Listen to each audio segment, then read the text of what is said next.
What's up, everyone? My name is Soren. I'm from Shure. I'm here today to talk to you about the MV7 and 3 ways you can use it for pretty much anything you're doing. So whether you're podcasting, recording music, gaming, streaming, whatever you're doing, I'm going to show you how to get it set up.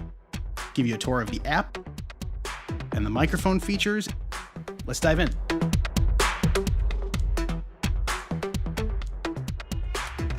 This is our Shure Plus Motive desktop app. It's available for Mac and PC, and it's the only way to get the full potential out of your MV7. So the first of the 3 things I'm going to show you today is called auto level mode. Auto level mode is awesome because it only takes 2 clicks to get set up for whatever you're doing. So we recommend near mode, which is part of auto level, for any usage between 0 and 6 inches. So that's for you podcasters who want to get up on the microphone and get that warm, rich broadcast tone. That's for you voiceover recorders. If you're making content for your YouTube channel, maybe it's a DIY video, have the microphone do the work for you, click near, and you're done. The only other choice you have is for tone, and I can show you what those sound like here. So this is what my voice sounds like in near natural. We're not doing a whole lot to it sound-wise. I kind of sound like me, right? So as I switch over to the dark mode, you should hear the low end bump up pretty significantly. I should sound more like a movie voiceover type of a big, warm broadcast type sound. And as I go over to the bright, you should hear it what we call tilt the other way. Instead of the bass being up top, the sort of mid and top range are elevated a little bit. It's a lot more clear. It focuses more on clarity in what I'm saying. And again, back to natural, just to sort of complete the loop. There's no wrong answers here. This is your content and you're in control of your sound. We just want to give you a couple really easy ways to both experiment with some different sounds and then use those in your content.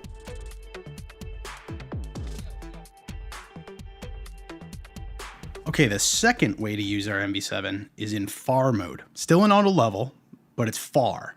So as you can guess, that means your microphone is farther away from your face. So we recommend far mode to be anywhere between 6 and 18 inches. Far mode is great for any time that you need a little bit of breathing room away from your microphone. So say you're hosting a podcast that is also being filmed and you just want your microphone a little bit farther away out of the shot. Say you're gaming or streaming. Say you're like me and you like to talk with your hands and you just need a little bit of room, right? And then you have your same 3 tonal settings, but they sound a little bit different. So let's check those out. Here is what natural mode sounds like in far. And as I switch over to dark, you should hear a lot of that low end content come up again. And then bright mode tilts it back the other way. So you have more mid-range, more clarity, and then we'll finish back at natural mode just so you can hear how those modes go.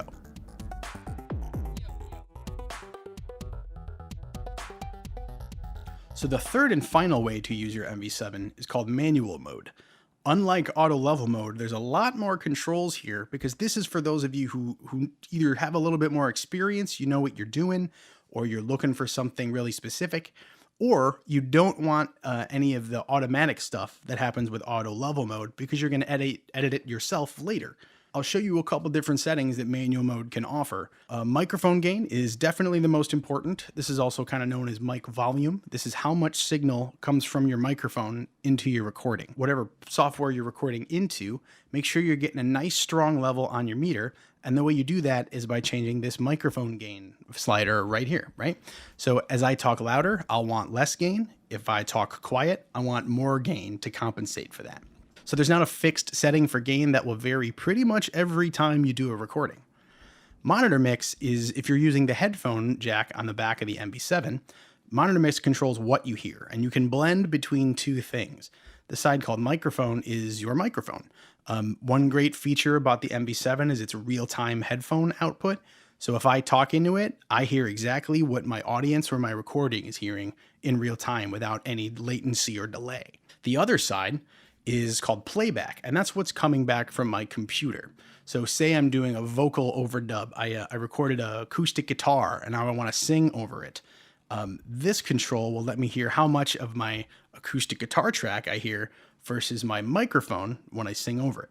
The EQ settings on the manual mode are a bit of a shout out to the MV7's big brother, the SM7B, an absolute legend in the world of podcasting and streaming.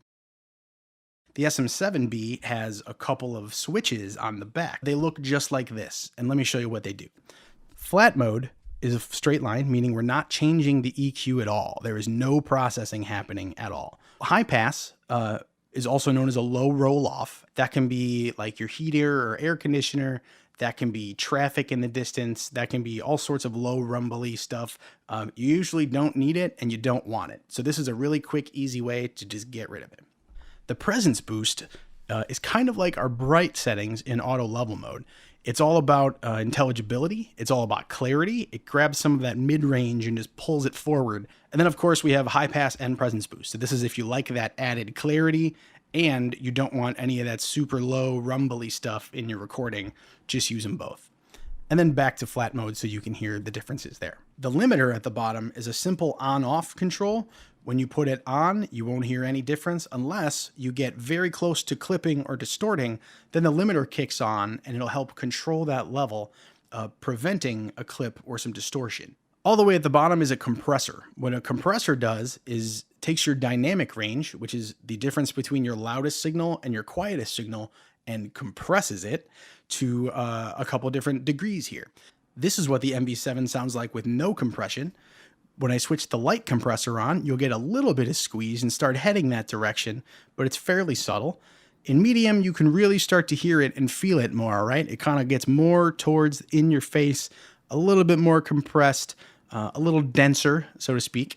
And as we go into the heavy, we are definitely in heavy compression land now, where if you're doing a voiceover, if you're doing a movie trailer, something like that, you want that huge sound that you'd find on your radio. Heavy compression is the way to get that done. And then back to compressor off, just so you can hear the whole cycle there. So that was 3 ways to use the MV7 for podcasting, recording, gaming, streaming, what have you. I encourage you to experiment. Like I said, there's no wrong answers, right?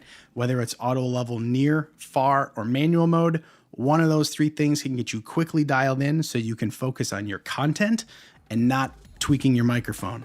Thanks so much for hanging out. My name's Soren from Shure, and this has been 3 ways to use your MV7.